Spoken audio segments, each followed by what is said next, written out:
I landed in Clearwater not because I had a vacation planned, but because dread had lodged itself beneath my ribs like a buried shard of glass.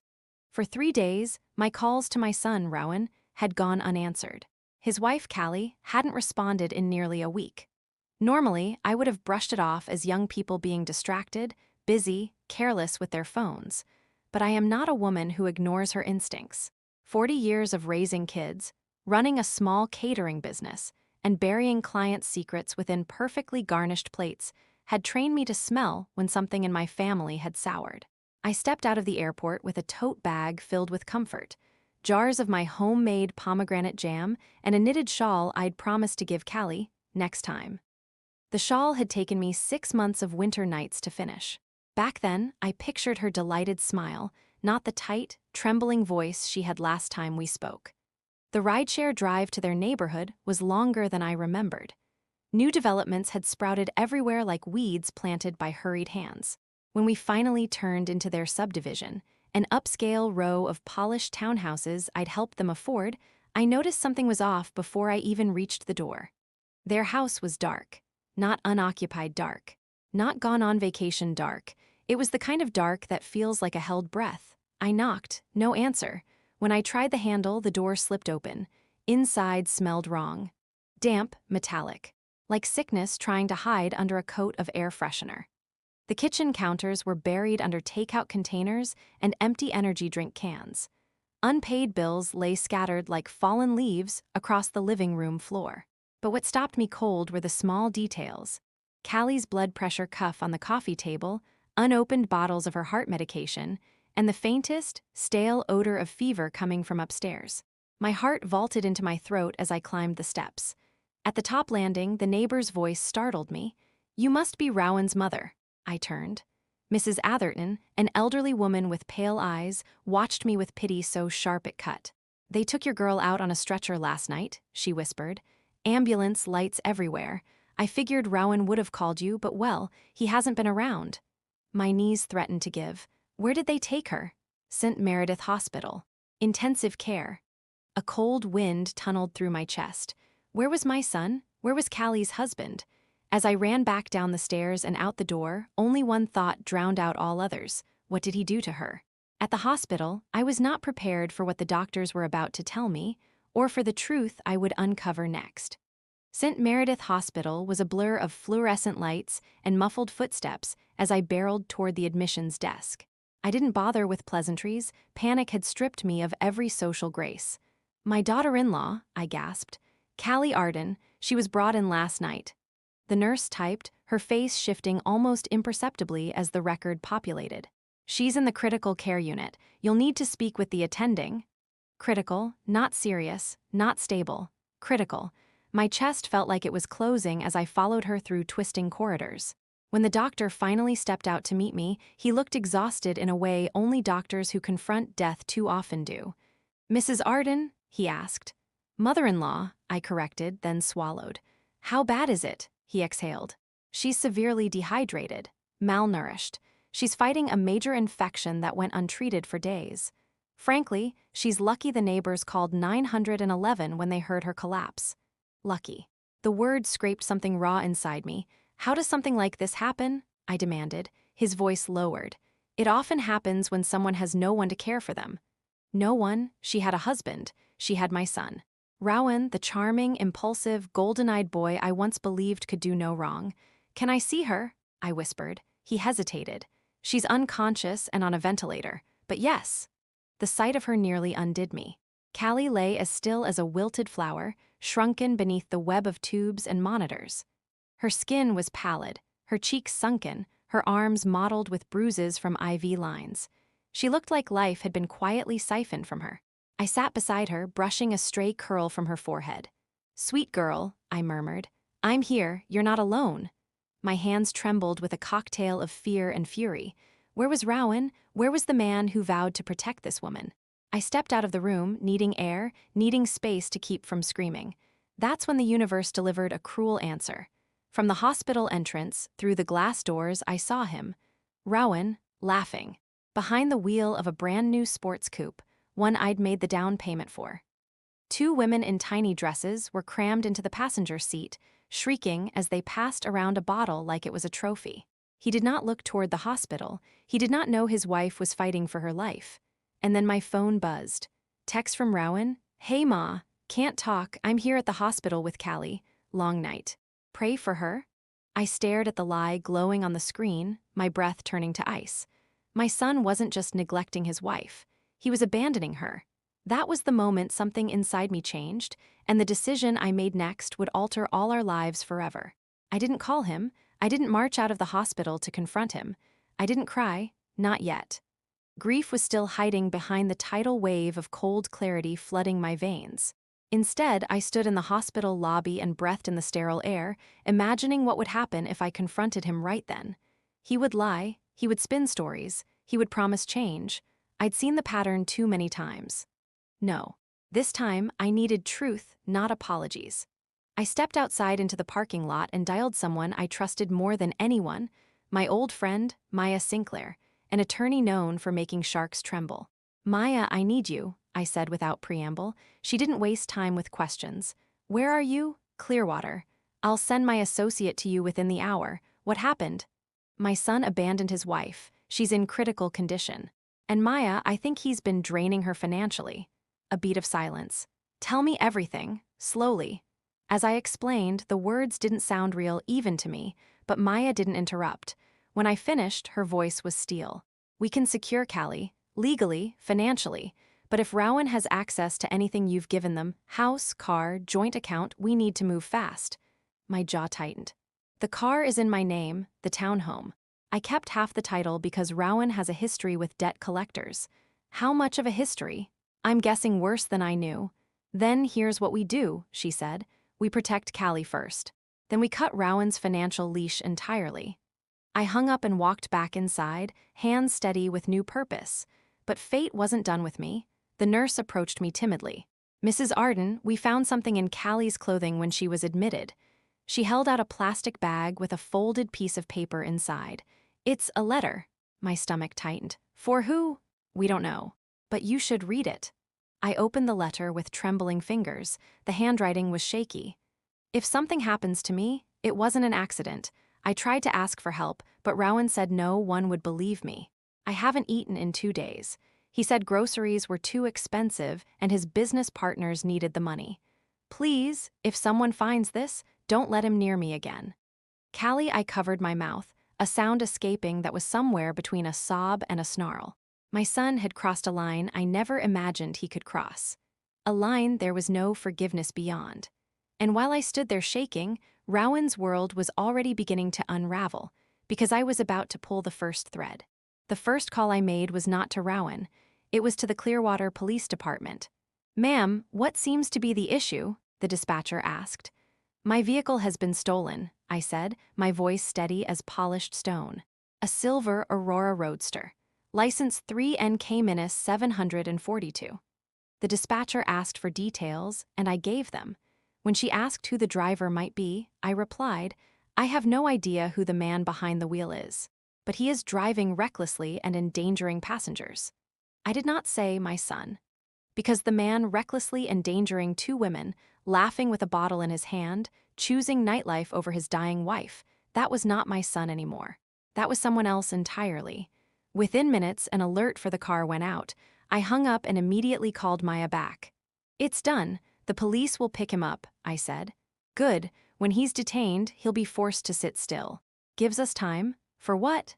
To transfer full rights of the home to Callie. I exhaled slowly. Do it. You understand what this means? Yes. This will leave Rowan with nothing. That's more than he gave his wife. After giving my digital signature through the paperwork she emailed, I returned to Callie's bedside. Machines clicked and beeped in soft rhythm beside her. Her fingers twitched once, faint and bird-like. Hold on, I whispered to her. I'm fixing everything he broke. Then my phone buzzed again. Unknown number. I answered reluctantly. Mrs. Arden? Yes. This is Officer Grayson. We've detained your vehicle. Driver is in custody. Claims to be your son. Should we release him? I looked through the glass window at Callie's fragile frame. I don't have a son who would drive my car, I said quietly, or who would leave his wife to die. So, confirm the vehicle was taken without permission? Yes. And the driver is unknown to you. That's right. There was a pause. In that case, he will be charged accordingly. Thank you, officer. I hung up and sat down slowly. It wasn't triumph I felt. It was grief. Because sometimes justice demands the kind of choices that tear you open on the inside. But it was too late to look back. 2 hours later, the jail began calling me, and I let every call go unanswered. But the voicemails they left would reveal just how far my son had fallen. The first voicemail arrived at 11:43 p.m. "Ma, what the hell is going on? Why would someone report the car stolen? I'm sitting in a holding cell with drunks and lunatics. Call the cops and fix this right now." Delete. The second voicemail came an hour later. Okay, maybe you're sleeping. But seriously, pick up. They won't let me leave unless you confirm it. Just tell them it's my car. You gave it to me. Delete. The third voicemail, sent at 2:16 a.m., was quieter, slurred, almost frightened. "Mom, this isn't funny. They're saying I was weaving in traffic. They're saying the girls in the car were underage. They're talking about charges. Just call me back, please." I closed the phone. My heart ached not for him, but for the mother I had once been. The mother who would have sprinted to the police station. The mother who believed love meant rescuing him every time he made a mess. That mother didn't exist anymore. By sunrise, there were 5 more voicemails. I didn't listen to them. Instead, I headed back to the townhouse with Maya's associate to gather Callie's documents. The house looked worse in daylight. The walls carried the residue of neglect, smudged fingerprints, scuff marks, dust in corners that hadn't seen a broom in months. In the bedroom, while searching for Callie's medical files, I found something that buckled my knees. A ledger. Not a fancy one, just a cheap spiral-bound notebook, but filled with names, numbers, debt tallies, and amounts owed. My son's handwriting. Beside some entries, the notes read, "Outstanding, threatened to send someone. Pay by Friday or else. Callie won't help anymore, need new source." My breath grew tight. New source? What new source? Then I flipped to the last page. There, scribbled like some fevered confession, "If I can't get money from her, I'll use the house. Mom won't say no, she never does." I sank onto the edge of the bed, the weight of it all crushing down. He had been circling his own family like a starving wolf. Planning, maneuvering, manipulating. And Callie, God, Callie, had been trapped under the same roof with all this madness. When I turned to leave, my eyes grazed the framed photo on the dresser. The first year they were married, Rowan's arm around Callie's shoulder, her smile soft and hopeful, his face lit with a joy I barely remembered. Where had that boy gone? Or worse, had he ever really existed? As I closed the door behind me, I felt a tremor of something dark and irreversible humming in my chest. That afternoon, Rowan was finally released from jail, furious, desperate, and heading straight toward a home that no longer belonged to him. He arrived faster than expected. I wasn't at the townhouse when it happened, but Maya gave me a front row account later that evening. And I could picture it all as vividly as if I had stood in the doorway myself. Rowan stormed up the front path, fists clenched, shirt wrinkled, hair wild from a night behind bars. The swagger he normally carried was gone. In its place, raw panic. He jammed his key into the lock. It didn't turn. He tried again, harder. Still nothing. That's when he noticed the locksmith's van parked in the driveway and Maya's associate standing inside the living room with 2 officers overseeing the property transfer. Rowan slammed his fist against the door. "Open up, this is MY House." The officer nearest the door opened it a crack and spoke through the gap. "Sir, your name is no longer on the deed. You must leave the premises." "What do you mean no longer on the deed? My mother bought this house for me." The officer didn't blink. "The property now belongs solely to your wife, Callie Arden. Documentation is already recorded with the county." Rowan laughed, a sharp, manic sound. "She wouldn't do that. She wouldn't sign anything without me." Maya's associate stepped forward, arms folded. "She didn't sign it. Her mother-in-law did. She owned a share of the property and transferred ownership to ensure Callie's safety." "Safety?" Rowan barked. "From what? Me?" No one answered. Anger radiated off him like heat. He tried to push past the officer, but the man blocked him effortlessly. "You are not permitted to enter." "I live here," Rowan shouted. "My things are inside. Your personal items are being collected. Clothing and essentials only." "No. No," Rowan shoved against the door again, voice cracking. "She can't do this. She can't. I'm her son." "That may be," the officer said calmly, but legally, you have no right to this home. A moment later, 2 trash bags and a duffel full of clothes were dropped at his feet on the driveway. Rowan stared at them, breathing hard, like he couldn't quite compute that his entire life had been reduced to discarded sacks. "This isn't happening," he whispered, but it was. And it was only the first of many realizations that would break him piece by piece. The next time I saw Rowan in the hospital corridor, he wasn't angry. He was begging, and what he asked me for next nearly made me sick. By the time Rowan reached the hospital, his rage had burned down into something far more dangerous: desperation.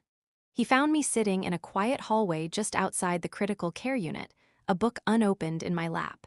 He approached slowly, his steps dragging. His eyes were bloodshot, not from crying, but from exhaustion and panic. "Mom," he croaked, "we need to talk." I didn't stand. "We can talk here." He looked around, expecting an embrace, a softening, some sign that I would fold the way I always used to. But when none came, he sank heavily onto the bench beside me. "I messed up," he began, voice trembling. "But you went too far, you left me with nothing. They changed the locks. They took the house. My car is gone, my accounts are frozen, my friends won't answer. I owe people, Ma, serious people." He buried his face in his hands. "I'll be dead in a week if you don't help me." There it was, not remorse, not accountability, not concern for Callie, fear for himself. "What exactly do you want from me?" I asked quietly. He lifted his head, eyes frantic. "Just a loan, enough to pay everyone off. Then I'll get help, I'll go to counseling, I'll stop drinking, I'll get a job, I'll do anything, just I can't start from zero." "Your wife," I said bitterly, "started from below zero." He flinched but pushed forward. "I'll take care of her, once I'm on my feet, I swear it, just give me the money." I looked at him, the boy I raised, the man he became, the stranger sitting beside me. "Stand up," I said. He blinked. "What? Stand up." He rose shakily to his feet. I reached into my bag and pulled out a stack of papers, copies of the property transfer, Callie's protection authorization, the notarized statement of financial separation. "Everything I've done is legal," I said, "and final." He stared at the documents, face draining of color. "You can rebuild," I said, "but not with my money and not with Callie's life." "You're cutting me off," he whispered. "Yes, forever. That's up to you, but right now you are poison, and I will not let you kill the person you swore to love." Anger flickered, then died. He sagged back against the wall, defeated. "You're choosing her over me." "No," I said softly. "You forced me to." That was when he said the one sentence that revealed just how warped his intentions really were, and made me realize I'd underestimated the danger he posed. Rowan pressed his palms to the wall, breathing as though he'd run miles. Then he turned slowly, voice barely louder than a whisper. "What if she doesn't make it?" My spine stiffened. "Why would you say that? If Callie dies," he swallowed hard, "I get everything back, the house, her insurance, half her savings, so you might as well help me now before things get messy." The air between us went still, colder than any winter I've lived through. "Rowan," I said, "do you hear yourself? She's dying anyway." He snapped suddenly, hands shaking. "And you think I don't care? I do. But I can't end up on the street while everything, while," he was unraveling, words spilling out unfiltered. My voice dropped to a razor's edge. "You're waiting for her to die so you can climb out of debt." He didn't deny it.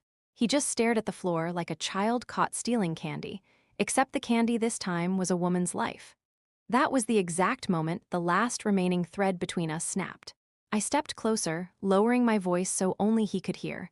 "If Callie dies," I said, "you will not inherit anything." His head jerked up. "I already filed legal protections. Every asset, every penny, every right goes to her side of the family if she doesn't recover. You will get nothing." "You can't do that," he breathed. "I already have." His face twisted, fear, anger, disbelief, all battling for control. "What am I supposed to do?" he yelled. "Just disappear?" "Yes," I said, "disappear or rebuild, but you will not use her death or her life to save yourself." He lunged forward suddenly, gripping my arm. Not violently, but desperately. "Mom," he whispered, eyes wild, "you're all I have, don't leave me." I pulled my arm free. "You left me first," I said, "when you left her to die." A silence stretched so long I could hear the distant beeping of Callie's monitors through the ICU doors.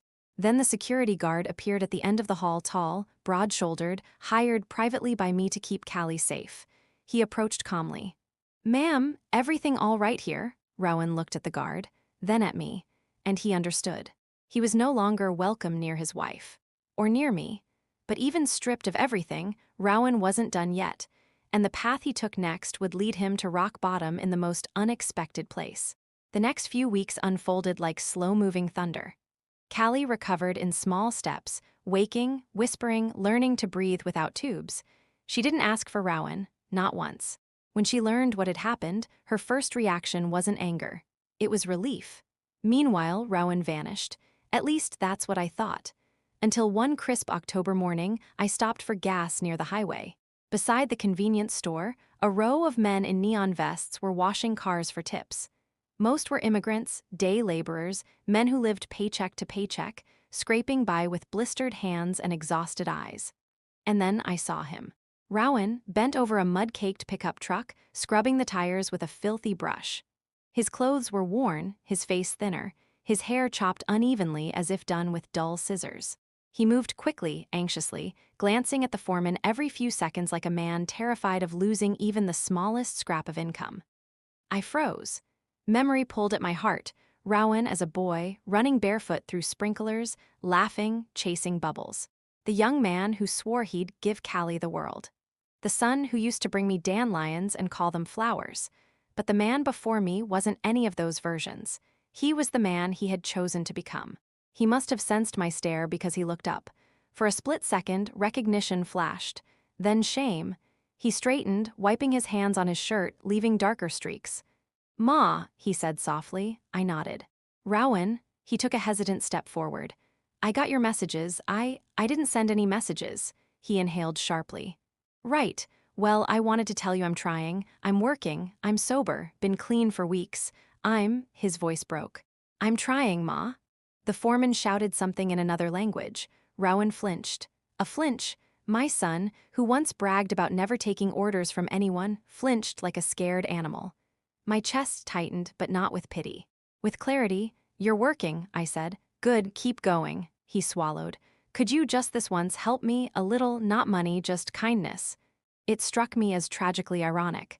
Kindness. He wanted the thing he'd deprived his own wife of. "No, Rowan," I said gently but firmly. "You need to learn to stand." His jaw trembled. He nodded slowly, backing away. I figured. "But I'm glad you're okay."